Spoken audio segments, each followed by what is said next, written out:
Amidst the odd brush with brilliance, Argentina have actually had a rough old time of it. They nearly got their hands on the first ever World Cup, till it was redirected to their rivals next door.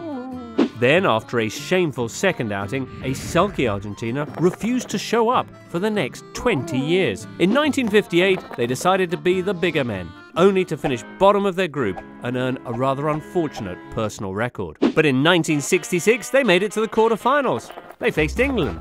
What could possibly go wrong? Following that humiliation, Argentina then spent most of the 70s in the wilderness. After all, they had other things to worry about, like the fascist junta that had seized power in '76 and the disappearance of around 30,000 Argentines.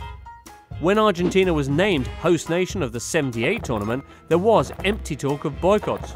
But to the sound of 1,000 crying mothers, Argentina won their first ever World Cup.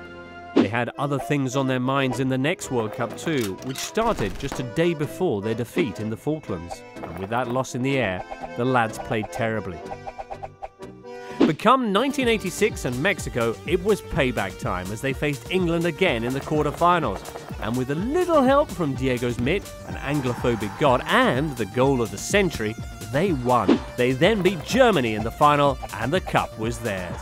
Such was Diego's power, he then single-handedly dragged them through the next World Cup too. Here again, they faced Germany in the final. But showing no gratitude for Argentina rehousing some of their worst citizens, Germany beat them 1-0. The 90s were a blizzard of cocaine and condemnation. Having tested positive for the stuff in Italy, Diego cleaned up his act for the cup. A fitter, slimmer Maradona led Argentina through a whirlwind of success until he tested positive for slimming pills and jumped on the first plane home. With Maradona gone, in 1998 another Diego proved key, Simeone, bringing out the beast in Beckham. In 2006 then, they made even the cool-headed Germans lose their composure. As the decade with no name began, Argentina arrived in South Africa with the best player in the world and the most excited manager. They made it to a quarter-final matchup, again with Germany, who this time kept their cool and beat them 4-0. So they come into 2014 with still one of the best players in the world in their lineup, and behind them the prayers of that most august of institutions,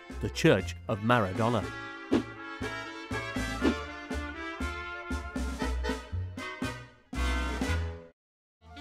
And with just one game behind them, they duly formed an entire world governing body for the sport and gave it a French president.